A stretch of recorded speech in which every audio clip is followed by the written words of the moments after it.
Assalamualaikum warahmatullahi wabarakatuh. Apa kabar Bunda cantik, sehat dan bahagia selalu dan senantiasa dilimpahkan rezeki yang berlipat ganda. Amin. 2 minggu setelah pertemuan dengan suaminya, Hasya masih berusaha bangkit dengan kerapuhan yang ada. Maaf ya sus, sepertinya kita tidak bisa lagi bekerja sama. Terima kasih banyak sudah membantu mengurus anakku dengan sangat baik. Tapi saat ini aku berjuang sendirian dan tidak bisa lagi membayar sus. Pengasuh Renan nampak menangis, tapi dia berusaha untuk mengerti keadaan majikannya.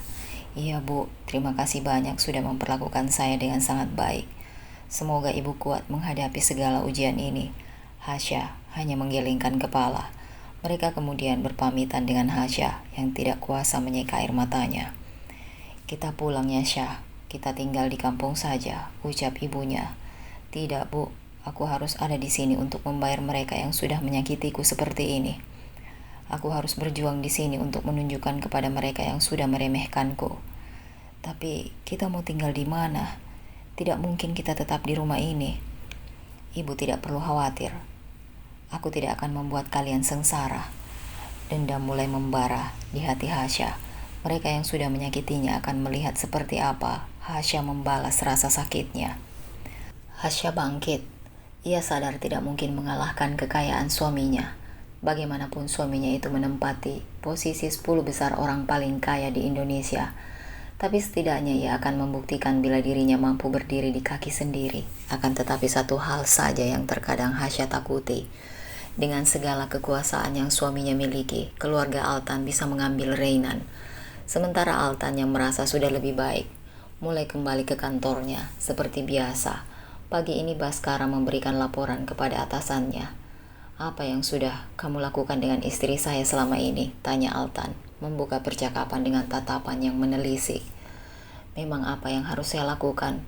Baskara seperti tidak gentar, bahkan ia tidak sedikit pun mengalihkan pandangan kepada atasannya itu. Senang kamu. Saya tidak ada, jadi bisa bebas mengambil kesempatan untuk dekat dengan istriku. Bukankah kamu juga punya istri? Saya hanya merasa sedih saja sebagai seorang bawahan dari Anda. Dan juga teman Hasya. Dia memikul bebannya sendirian ketika Pak Altan tidak ada. Ia kelimpungan mencari kesana kemari suaminya, tapi tidak ada satupun yang memberitahukan di mana suaminya berada. Bahkan ketika Anda datang kembali, Anda menatap dengan kemarahan. Bukan rindu seperti yang istri Pak Altan harapkan. Sejenak Altan terdiam. Ia masih memandang ke arah sekretarisnya itu dengan tatapan tajam. Tidak perlu mengajari saya. Saya mohon maaf. Baskara sedikit menunduk. Kemudian ia pergi meninggalkan ruangan ini begitu saja. Dirinya seperti sudah pasrah dengan segala hal yang terjadi dengan pekerjaannya. Satu hal yang ia yakini, bila sebenarnya bosnya itu sedang terpengaruh dan tidak percaya dengan semua yang dilihat. Sementara Altan sendiri nampak begitu kesal, bukan kepada Baskara, tapi pada keadaan yang saat ini terjadi. Hasya bersyukur, di tengah ujian yang sedang dihadapi, ibunya masih berada di sisinya, bersamanya. Ia mulai kembali membangun usaha kecil-kecilan yang pernah ia tinggalkan karena melahirkan. Berbagai cara ia usaha untuk melakukan trik penjualan sebaik mungkin. Hingga di hari pertama ia menawarkan produk makanannya. Pesanan datang dengan cukup menyenangkan. Banyak orderannya Syah? Tanya ibunya yang sedang menggendong Reinan. Bayi itu tumbuh dengan sangat menggemaskan. Berat badannya selalu naik setiap bulan sesuai kurva. Melihat anaknya tumbuh dengan sehat adalah kebahagiaan tersendiri bagi Hasya. Alhamdulillah, ini bu, ada 30 box. Nanti kalau Reinan tidur, ibu bantuin ya. Gak usah bu, ibu istirahat aja. Karena pasti sangat lelah karena sudah membantuku menjaga Reinan. Gak apa-apa, ibu sama sekali tidak lelah. Hasya hanya tersenyum saja. Ia melanjutkan mengerjakan seluruh pesanan itu. Rasa lelah seperti tidak terasa karena semangat begitu membara. Di tengah-tengah aktivitas melakukan pekerjaannya, Hasya menerima sebuah panggilan telepon dari nomor yang tidak dikenal. Halo, terdengar suara wanita di ujung telepon sana. Iya, siapa? Tanya Hasya. Kamu tidak kenal suaraku? Sejenak Hasya terdiam dan menelaah siapa suara di balik telepon itu. Kinas, ucapnya lagi. Oh iya, maaf, aku tidak mengenali suara kamu di telepon. Ada apa?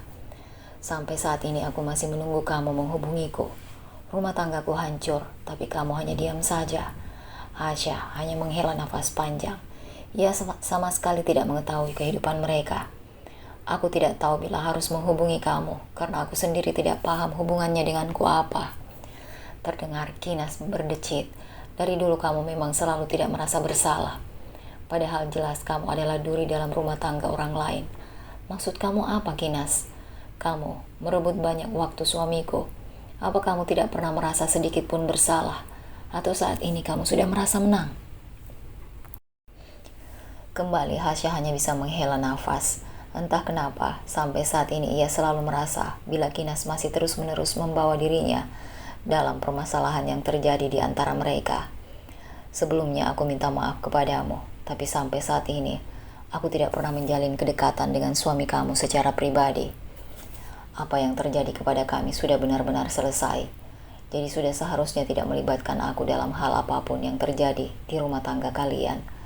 Mudah dan enteng sekali bicara kamu, padahal sudah jelas-jelas kamu adalah racunnya. Selamat bersenang-senang. Aku akui kamu menang. Aku juga menyerah kepada rumah tanggaku. Aku izinkan kalian kembali bersatu bila memang itu yang diinginkan. Terdengar suara Kinas sepertinya sakit sekali. Ia paham betul bagaimana rasanya ketika rumah tangga berada di ujung tanduk. Tapi Hasya lelah ketika terus disangkut pautkan karena selama ini ia sama sekali tidak pernah menjalin komunikasi apapun dengan Baskara. Kecuali tempo hari ketika anaknya masuk rumah sakit. Tanpa banyak bicara, panggilan tersebut ditutup. Seketika perasaannya tidak baik-baik saja karena ada perempuan lain yang secara tidak langsung tersakiti olehnya. Sejujurnya ia sangat mengerti sekali karena ia pernah merasakan ketika Altan menjalin hubungan dengan Putri. Tapi ia sama sekali tidak pernah berusaha mendekati Baskara. Tidak ada komunikasi yang terjalin sama sekali setelah 2 minggu terakhir mereka bertemu. Yang Hasya sesalkan bahkan Altan tidak sama sekali menanyakan kabar tentang anaknya. Siang ini ia baru saja menyelesaikan seluruh orderan yang masuk. Sementara anaknya sedang tertidur pulas ditemani neneknya. Tidak lama setelahnya bel terdengar berbunyi.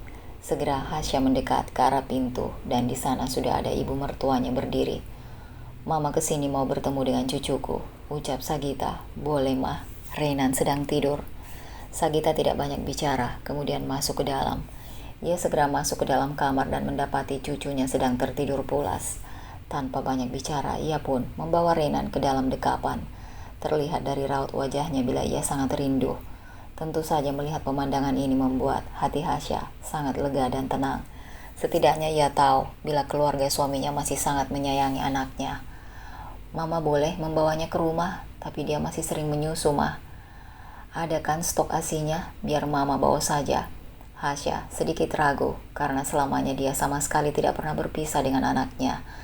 Tapi di satu sisi mungkin nenek dan kakeknya pun ingin melepas rindu karena ia tahu betul kalau Renan sangat dinantikan. Ada mah. Kemudian Hasya menyiapkan semua keperluannya. Sagita pun pergi dengan membawa cucunya. Perasaan Hasya tentunya berat sekali. Langit sudah gelap. Hasya menunggu dengan harap-harap cemas karena anaknya belum juga kembali. Ibu mertuanya pun sampai saat ini masih tidak bisa dihubungi. Begitu juga dengan Altan. Bahkan ketika malam berlalu, anaknya masih belum pulang. Ia berencana untuk pergi ke rumah ibu mertuanya, tapi ketika baru tiba di pintu gerbang saja, ia sudah diusir oleh keamanan rumah itu. Hasya tidak diizinkan masuk atas perintah pemilik rumah. Saya mau mengambil anak saya, tapi rupanya Sagita tidak ada di rumah. Ia pergi membawa cucunya. Ia juga tidak berencana mengembalikannya kepada Hasya. Mama sudah gila ya. Oke lah, kalau memang sangat ingin sekali aku dan Hasya berpisah. Tapi Mama juga seorang perempuan. Bagaimana bisa anakku yang masih membutuhkan susu dari ibunya dipisahkan? Ucap Altan. Sudah sejak semalam anaknya rewel dan tidak mau menyusu lewat dot. Bahkan Altan pun nyaris tidak tertidur dan ikut menenangkan anaknya. Nanti juga anakmu terbiasa dengan kita. Rewelnya pasti hanya 1 minggu. Sudah, jangan banyak omong. Mama jauh berpengalaman. Kalau urusan seperti ini, aku tidak menyangka bila ternyata Mama seegois ini. Padahal Mama adalah seorang ibu. Tidak seharusnya bersikap seperti ini. Salah Hasya apa memangnya? Mendengar pertanyaan seperti itu seketika, Ibunya meradang dan langsung lihat ke arah Altan dengan tatapan penuh marah. Kamu masih saja bodoh ya, istrimu itu sudah membuat kamu celaka. Tidak hanya itu, dia juga sudah bermain-main di belakang kamu.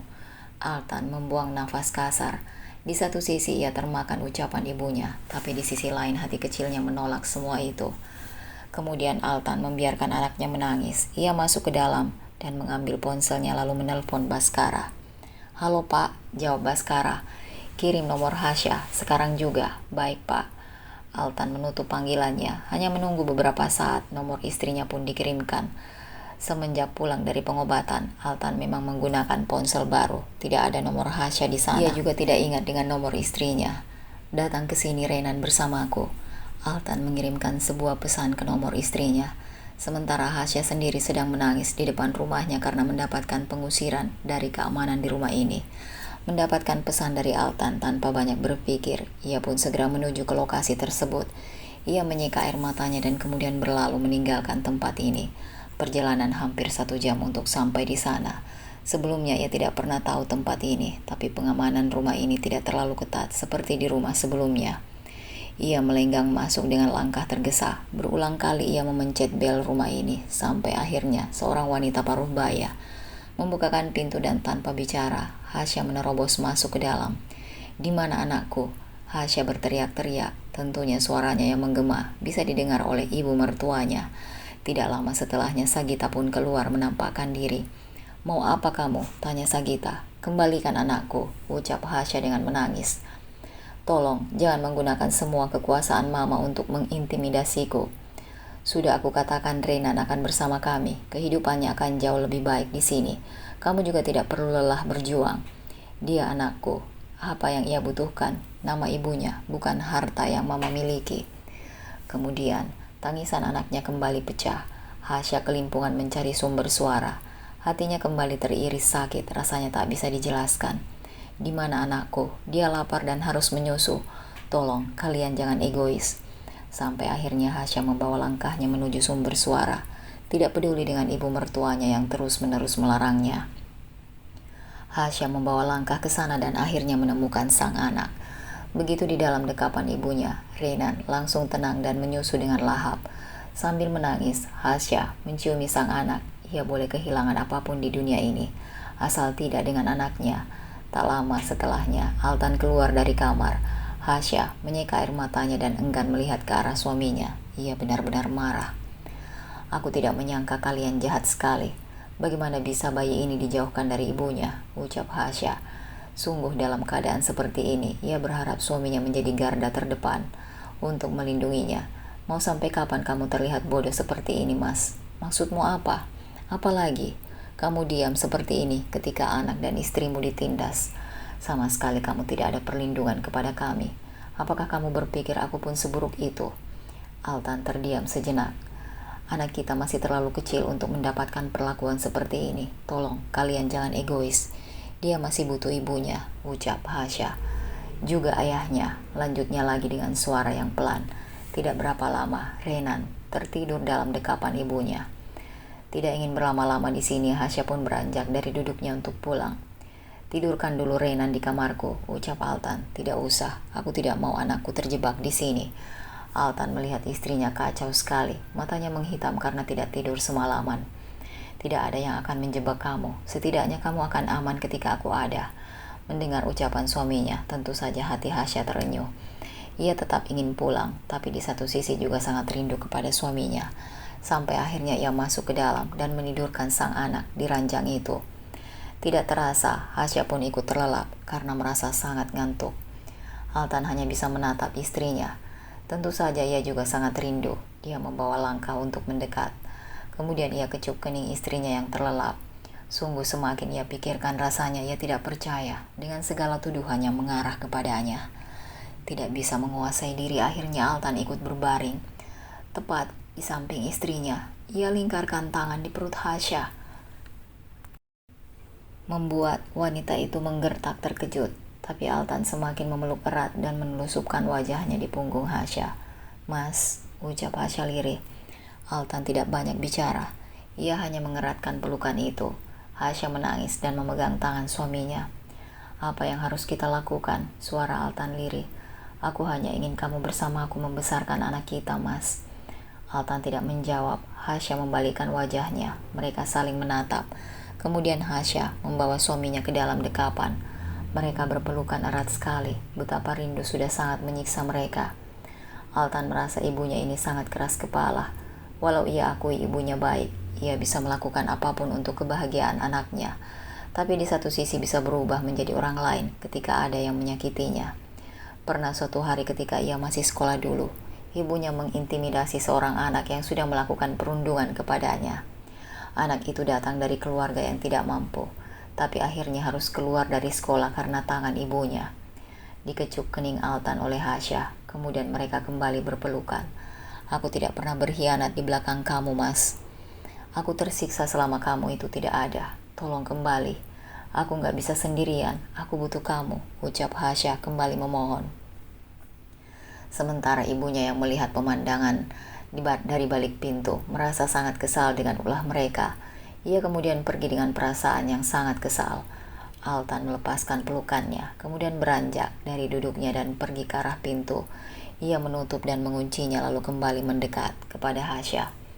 Kamu masih istriku kan? Tanya Altan menatapnya dengan raut wajah yang tidak bisa dijelaskan.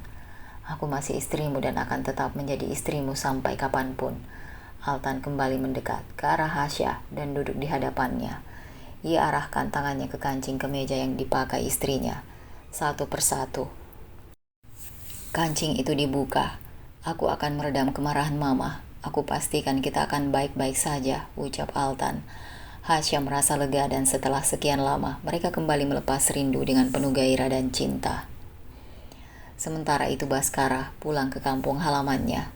Bagaimanapun ada kisah yang mereka harus selesaikan. Setelah beberapa saat menunggu, akhirnya dia berkesempatan untuk pulang dan menemui istrinya.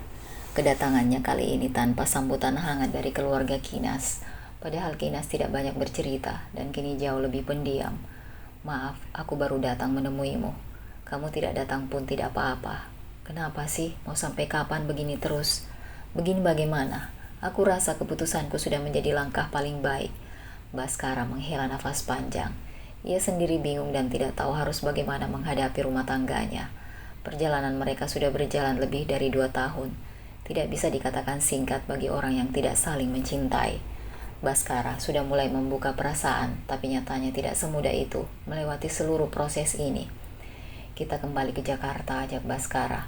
Kinas menggelengkan kepalanya pelan. Aku tidak mau. Di sini saja lebih baik. Setidaknya kalaupun terluka, tidak akan sesakit di sana. Karena di sini ada orang tuaku. Jangan keras kepala, bersiaplah. Kita akan kembali ke Jakarta. Sudah aku katakan tidak mau, kepalaku. Di sana mau pecah, bukan karena kamu saja, tapi aku juga dengan sikap adikmu yang tidak bisa membawa dirinya. Kenapa jadi membawa-bawa Sarah? Kamu pikir semua baik-baik saja. Kamu sebaik kakak pun tidak bisa memberitahunya. Di rumahku sendiri aku dilayani seperti ratu, sedangkan di Jakarta aku menjadi pembantu kalian. Pagi, siang, malam aku berjibaku dengan pekerjaan rumah. Tapi adikmu sama sekali tidak pernah mengerti. Dia selalu pulang malam dan lelah. Kinas, padahal sekecil itu pun kamu tidak mau mengerti. Oh, jadi kamu pikir karena aku tidak bekerja, aku tidak lelah. Seluruh pekerjaan rumah aku bereskan tanpa ada yang mengerti untuk turun tangan membantu. Ditambah kondisi keluarga mantanmu sedang terguncang, kamu semakin goyah, bukan? Sudah, jangan kemana-mana. Aku bahkan selama ini terbuka kepada kamu. Kinas diam dan menghela nafas panjang. Ia membuang muka dan tidak enggan melihat ke arah suaminya. Tidak tahu kenapa, tapi akhir-akhir ini ia merasa lelah dengan segala rutinitas di Jakarta. Apalagi ia tentang adik iparnya jarang sekali berkomunikasi. Bahkan ketika hari libur tiba, Sarah lebih banyak berdiam diri di kamar dan enggan membantu pekerjaan rumah dengan alasan lelah. Pokoknya aku tidak akan kembali ke Jakarta, ucap Kinas. Lalu mau kamu apa? Sudah aku katakan berulang kali, aku lelah sekali dengan segala hal yang terjadi di rumah tangga kita. Aku tidak pernah benar-benar menjadi seorang istri. Aku harus bagaimana lagi? Selama ini aku sudah sangat berusaha, tapi tetap saja selalu kurang di mata kamu. Kinas kembali diam. Suasana kembali hening seketika. Sekarang terserah kamu saja. Kalau kamu tetap keras kepala seperti ini, aku juga tidak akan memaksa lagi. Semua terserah kepada kamu, jawab Baskara putus asa. Sudahlah, aku tidak ingin membahas hal ini sekarang. Lalu mau kapan lagi? Besok, aku harus kembali ke Jakarta. Silahkan pikirkan dulu, kamu mau ikut atau tidak. Obrolan ini tidak berujung. Baskara kemudian beristirahat, karena merasa lelah setelah perjalanan yang cukup jauh. Sementara Kinas masih melayaninya sebagai istri. Altan menahan istrinya itu pulang. Ia akan tetap di sini sekalipun ibunya melarang.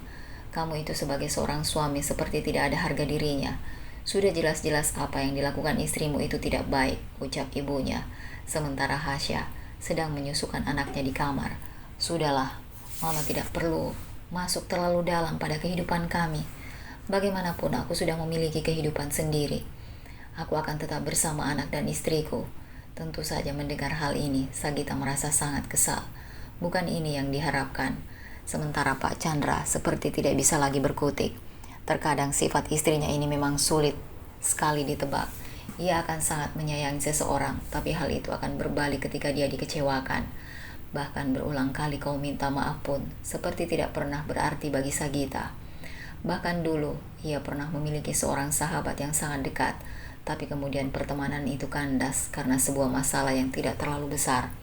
Sahabatnya itu sudah berulang kali minta maaf kepada Sagita, tapi sampai saat ini hatinya masih sangat keras. Papa bantu bicara dong sama Mama, jangan keras kepala begini, ucap Altan pada ayahnya yang sejak tadi hanya mematung. Silahkan Mama keras kepala pada kehidupan Mama sendiri, tapi tolong jangan atur kehidupanku. Mendengarkan seperti itu tentu saja membuat Sagita semakin geram. Dan kemarahan pun semakin sulit dikendalikan. Akhirnya kemarahan terjadi dengan luar biasa. Hasya, biarkan pulang dulu, nanti kita bicarakan lagi setelah semuanya tenang, jawab Pak Chandra. Altan benar-benar kecewa, sampai akhirnya terpaksa ia mengantarkan Hasya pulang. Sepertinya Mama harus dibawa ke psikiater, Mas, ucap Hasya. Entahlah, terkadang memang ada emosi Mama yang tidak bisa dikendalikan. Kamu tinggal bersamaku lagi ya, Mas. Aku janji, kedepannya akan jauh lebih percaya kepada kamu. Aku tidak akan menyimpulkan sesuatu yang tidak jelas. Aku akan lebih bijak lagi menyikapi pernikahan kita. Tapi aku mohon tetaplah bersamaku. Menjalani semua itu sendirian ternyata tidak membuat aku sekuat itu. Mungkin ini adalah ujian pernikahan kita. Semoga semua proses berat ini bisa dilewati. Tapi sampai kapan, Mas? Aku terkadang takut bila ujungnya adalah kekalahan. Kita harus menang, jawab Altan. Rasanya sangat lega ketika Hasya bisa kembali ke rumah ini bersama suaminya. Tidak bisa dibayangkan kebahagiaan saat ini seperti apa. Ia melayani Altan dengan sebaik mungkin, sementara Altan sendiri sibuk bermain dengan anaknya. Renan benar-benar menggemaskan. Dengan banyak lipatan di tubuhnya seperti roti sobek. Tidak terasa, waktu sudah berganti malam. Altan memang berencana untuk menginap dengan anak dan istrinya. Tapi ketika mereka hendak tidur, Altan mendapatkan panggilan dari ayahnya. Raut wajahnya seketika syok. Oke, aku pulang sekarang. Dengan terburu-buru Altan beranjak dari tempat duduknya. Aku harus pulang. Aku janji akan kembali secepatnya. Belum sempat Hasya menjawab, Altan sudah berlalu. Ia mendapatkan kabar bila ibunya terus-menerus berusaha menyakiti diri sendiri. Dan semenjak hari itu, sudah hampir 1 minggu, Altan sama sekali tidak bisa dihubungi. Setiap hari Hasya menunggu suaminya itu pulang, tapi Altan tidak kunjung datang. Sore ini ia pergi ke supermarket untuk membeli bahan baku dagangannya. Ia membawa sang anak dalam gendongan karena tidak tega meninggalkannya dengan sang ibu yang sedang sakit. Satu hal saat ini, Hasya hanya berusaha ikhlas menerima. Renan sangat anteng sekali dalam dekapan. Sesekali ia tersenyum ke arah ibunya sambil menatap. Tentu saja ibu membuat Hasya lebih semangat. Ia mengambil makanan ringan. Kemudian tanpa sengaja seseorang menabraknya. Mama Hasya, ucapnya. Tak lain ia adalah Sasa. Halo kakak, sedang apa di sini? Aku habis bermain dan belanja cemilan. Sama siapa sayang? Sama papa dan mama. Tuh, mereka di sana. Sasa menunjuk dengan raut wajah yang sangat bahagia. Tentunya Hasya melihat Putri dan suaminya sedang berdiri di sana memilih buah-buahan. Putri yang langsung melihat ke arah Hasya, seperti sengaja melancarkan aksinya. Ia membuat dirinya sangat akrab dengan Altan. "Yuk ke sana," ajak Putri mendekati putrinya. Altan terkejut ada Hasya di sana, sementara istrinya hanya mematung. "Halo, ketemu di sini," ucap Putri seperti sengaja membuat Hasya kesal. Altan mendekat kepada istrinya, mencoba meraih tangannya. Tapi Hasya menepis pegangan itu. "Kamu sama sekali tidak mengabariku, tapi pergi dengan perempuan ini."